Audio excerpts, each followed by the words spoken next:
সমাজকে, এই বিষয়ে কি বলবেন আর সামাজিক বার্তা কী দেবেন? আমরা একটু পিছিয়ে যাই।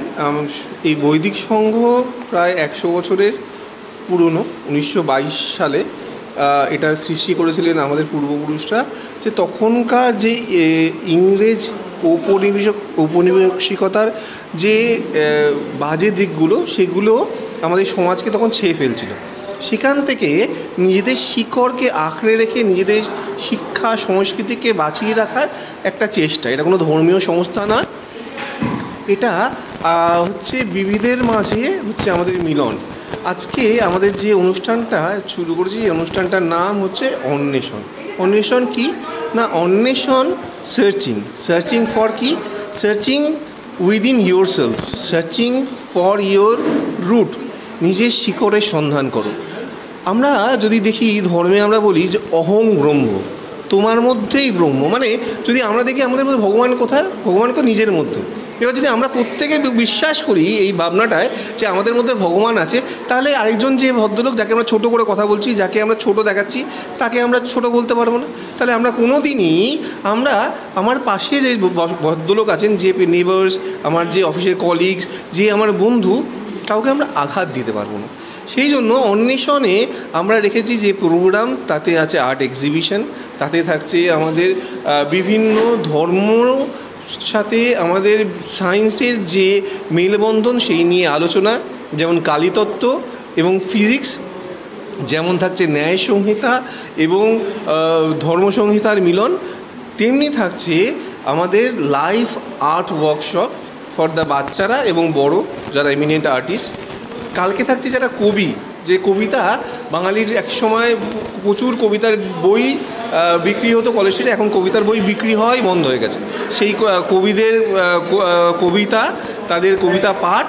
10 তারিখ থাকছে আমাদের স্পেশাল চাইল্ড যারা স্পেশাল চাইল্ড, যাদের আমরা বলি অটিস্টিক কিন্তু তারা স্পেশালি চ্যালেঞ্জ, তাদের নিয়ে একটা সিট অ্যান্ড ড্র। এবং তারপর 10 তারিখে বিকেলবেলা থাকছে একটা বিভিন্ন ডাক্তার্স, সেটা আমাদের মেডিকা সুপার স্পেশালিটি থাকছে এবং বিভিন্ন হসপিটালের ডাক্তাররা থাকছেন এবং যারা ক্রিয়া জগতের লোকরা থাকছেন, তাদের নিয়ে একটা হেলথ টক, ক্যান্সার অ্যাওয়ারনেস। ক্যান্সারকে ভয় করো না, ক্যান্সারকে জয় করো। এর মানুষের মধ্যে মনুষ্যত্ব ফিরিয়ে আনার একটা চেষ্টা হচ্ছে অন্বেষণ। এবং আমরা এখান থেকে যে একটা ফান্ড অ্যাকুমুলেট যদি করতে পারি, সেটা আমরা নেক্সট আমাদের যে প্রজেক্ট স্বপ্ন পূরণ, তাতে কাজে লাগাবো। দুস্থ ছাত্রছাত্রীদের তাদের পড়াশুনোয় আমরা তাদের শিক্ষায় সাহায্য করে তাদের নিজের ক্ষেত্রে তাদের যে স্বপ্ন, তাদের বাবা মার সমাজের স্বপ্নকে পূরণ করতে। আপনাদের সবার কাছে আমার বিনীত অনুরোধ, doctor Arindam Bhattacharya, secretary of Paschatya Vaidik Sangha, honourable member of Rotary club of Calcutta empathy, আপনারা আসুন আমাদের এই প্রচেষ্টায় আপনাদের সাহায্যের হাত বাড়িয়ে দিয়ে একসাথে এগিয়ে চলুন নতুন একটা সমাজ গঠনের জন্য। ধন্যবাদ। যে 10 তারিখ আপনি বললেন যে গুরুদের হাতে গাছ তুলে দেবেন, এরকম চিন্তা ভাবনা কেন? গুরুদের হাতে না, মানে গুরুদের, আমরা 10 তারিখ হচ্ছে গুরু পূর্ণিমা। আমাদের গুরু পূর্ণিমা কি, ধরুন আমাদের দেখা যায় যে আমরা যখন মানে আমরা রবীন্দ্রনাথ বলেছিল, জীবনে যারে তারে দাওনি মালা, মরণে তারে দিলে কেন ফুল। মানে বাবা মা এখন আজকাল দিয়ে দেখা যায়, বাবা মার ছেলে যখন বেঁচে থাকে তখন ছেলে মেয়ে দেখে না, মারা যাওয়ার পর বৃহৎসর্গ শ্রাদ্ধ করে। আমরা বলি শ্রাদ্ধ করো না, বাবা মার নামে একটা গাছ করো, কারণ একটা গাছ লক্ষ প্রাণের প্রতিশ্রুতি। আমরা বিশ্বাস করি বৃক্ষরোপণের মধ্যে দিয়ে একটি গাছ না, আমরা একটা সুস্থ সমাজের বীজ রোপণ করছি। সেই জন্য ধন্যবাদ সবাই।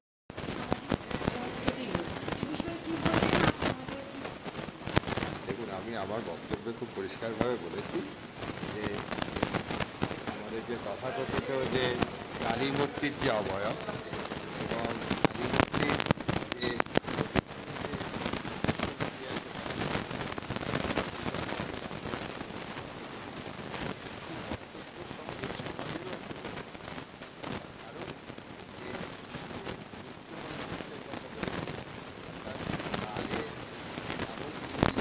যেটা কালের পরিবর্তন হলেও যেটা পরিবর্তন হয় না, তাকে যদি আমাকে অ্যাচিভ করতে হয়, তবে সেই অ্যাচিভ করতে গেলে কিন্তু আমাদের ভাবতে হবে, সমাজটাকে ঠিক করতে হবে। তার মধ্যে কী করে ঠিক করব, ঠিক করার আমি এই কথাটাও আমার আলোচনার মধ্যেই বলেছি যে ধর্ম, অর্থ, কাম, মোক্ষ তো মোক্ষটাকে পেতে গেলে আমাদের এই তিনটেকে কন্ট্রোল করতে হবে।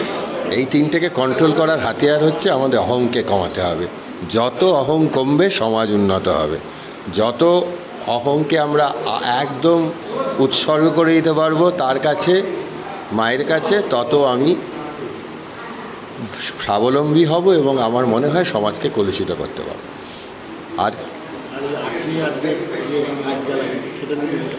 আর্ট গ্যালারি অ্যাকচুয়ালি আমি নিজেও খুবই আঁকার জগতের সঙ্গে যুক্ত ছিলাম, কিন্তু পড়াশোনায় খুব খারাপ ছিলাম না বলে হয়তো এই জায়গাটায় যেতে পারিনি।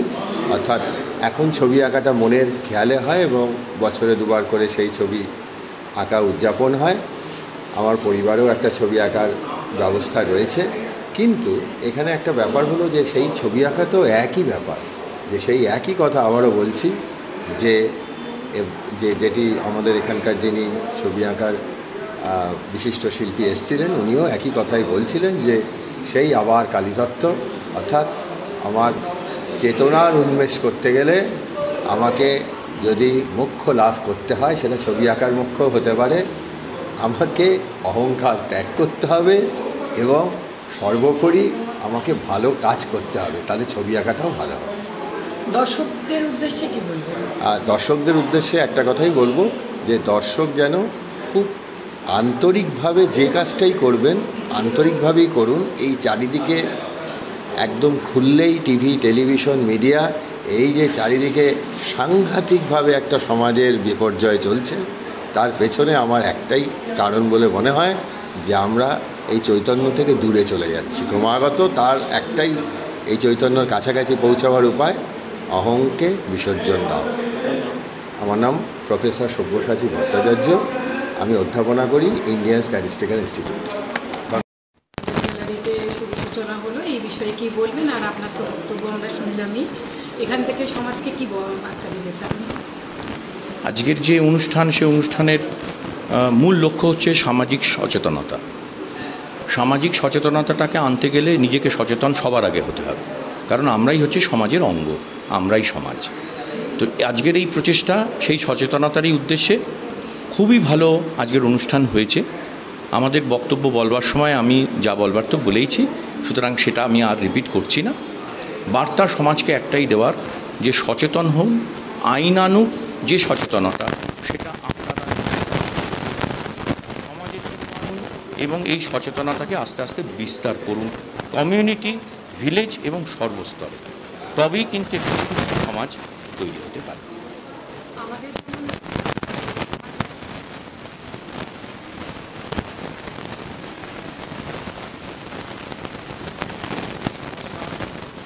আগে কখনো ছিল না, এই প্রথম হচ্ছে, এরকম নয়, এটা নয়।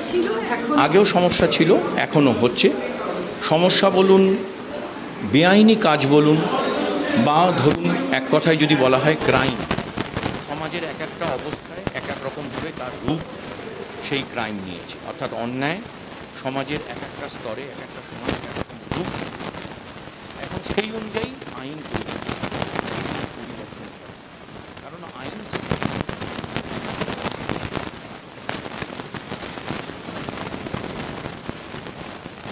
একটা দিক, সেটা আইনের দিক, সেটা বিচারের জায়গা। কিন্তু অন্যায়টা যে হচ্ছে এবং যে অন্যায়গুলো ঘটছে, আমাদের অবস্থাটা আমরা দেখতে পাচ্ছি, সেটা কেন হচ্ছে সেইটা আমাদের সবার আগে বিচার করার প্রয়োজনীয়তা আছে। সেখানটাতেই আমাদের সচেতনতা সবার আগে, যে কেন এই অন্যায়গুলো তৈরি হচ্ছে বা সেই অন্যায়গুলো কেন সমাজে আমরা দেখতে পাচ্ছি। আগেও অনেক অন্যায় হয়েছে, কিন্তু আজকের তারিখের অন্যায়গুলো যেভাবে মাথাচাড়া দিয়ে উঠছে, সেখানে আমাদের একমাত্র আমরা নিজেদেরকে রক্ষা করতে পারি আমাদের সচেতনতার মাধ্যম দিয়ে। তবেই কিন্তু এই অন্যায়কে আমরা প্রতিরোধ করতে পারি।